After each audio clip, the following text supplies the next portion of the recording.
আজকে মঞ্চে যারা আছেন, যদি আমরা মুনাফিকি না করি, মঞ্চে যারা আছে যদি মুনাফিকি না করি,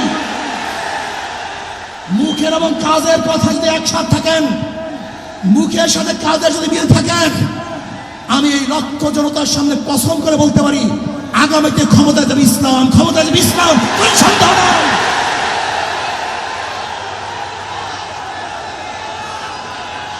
কিন্তু খবরদার যদি মুনাফিকি করি, তাহলে এদেশের মানুষ সচেতন হয়েছে, এদেশের মানুষ সব জ্ঞানী হয়ে গেছে।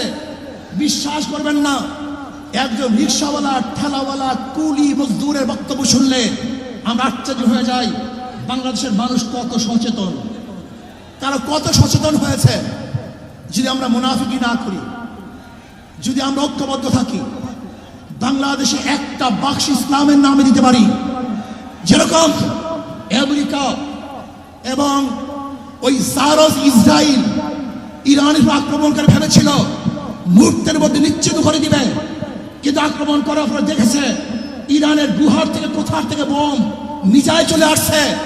আমেরিকা এবং ইসরায়েল যেরকম অনুভব করতে পারে নাই, বাংলাদেশের বুকে যদি একটা বাক্স দেওয়া হয়, বাংলাদেশের ঘরের থেকে এমন মিসাইল বের হবে, এমন বোমা বের হবে, গোটা বাংলাদেশ থেকে, গোটা দুনিয়া থেকে ইসলামের দুশমনদের ধ্বংস করবেন ইনশাআল্লাহ। ঐক্য হন, মুনাফিকি করবেন না, একসাথ হন, ঐক্যবদ্ধ হন। এইটা আমার মেসেজ থাকবে। যদি ঐক্যবদ্ধ ভাবে ক্ষমতার লোভকে সম্বরণ করে আমি ক্ষমতায় যেতে চাই না, ইসলামকে ক্ষমতায় নিতে চাই। আমি ক্ষমতায় যাইতে চাই না, কোরআন ও সুন্নাহকে ক্ষমতায় নিতে চাই।